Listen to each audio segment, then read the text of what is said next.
দর্শক, the daily ক্যাম্পাসের সরাসরি সম্প্রচারে আপনাদের সঙ্গে আবারও যুক্ত হয়েছি।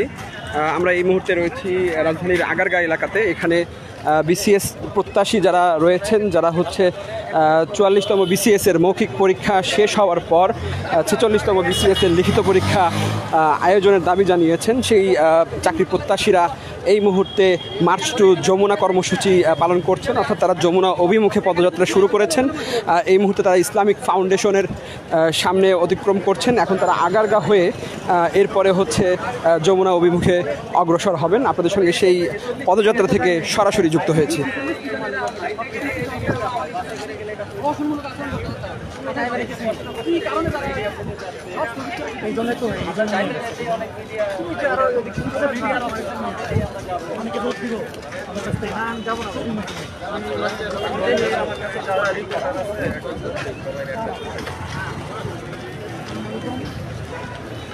দর্শক, আপনাদেরকে একটু জানিয়ে রাখতে চাই, আজ মঙ্গলবার বেলা 11টার দিকে কিন্তু চাকরি প্রার্থীরা খণ্ড খণ্ড হয়ে আগারগাঁওর বিভিন্ন প্রান্তে অবস্থান করার পর সরকারি সঙ্গীত কলেজের সামনে অবস্থান নেন।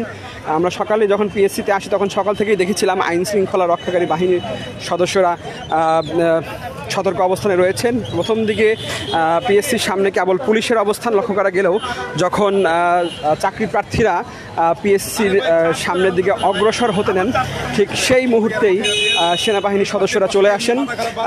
এরপর কিছুক্ষণ পরে সেখানে কোস্টগার্ডের সদস্যরাও এসেছিলেন।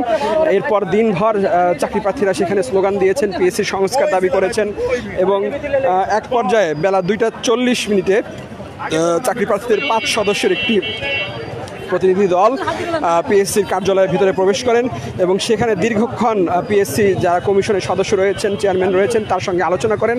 তবে সেই আলোচনাটি ফলপ্রসূ হয়নি। সেই আলোচনা ফলপ্রসূ না হওয়ায় তারা হচ্ছে কর্মসূচি অব্যাহত রেখেছিলেন। পরবর্তীতে আমরা দেখলাম জাতীয় নাগরিক পার্টির যে ছাত্র সংগঠন রয়েছে, সেই ছাত্র সংগঠনের একজন প্রতিনিধি, খুব সম্ভবত তারা 4জন কি 5জন এখানে এসেছিলেন, সেই প্রতিনিধিরা পিএসসির কমিশনের সঙ্গে আলোচনায় বসেন এবং চাকরি প্রার্থীদের যে আন্দোলন, সেই আন্দোলনের সঙ্গে একাত্মতা ঘোষণা করেন।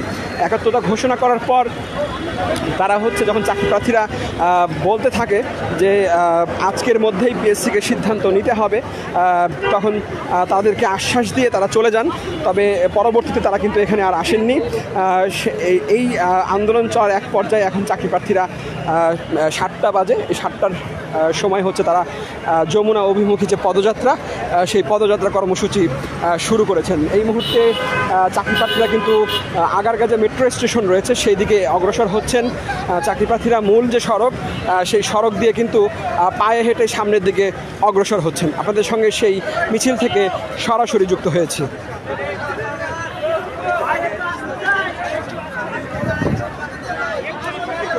আমরা এখানকার আন্দোলনের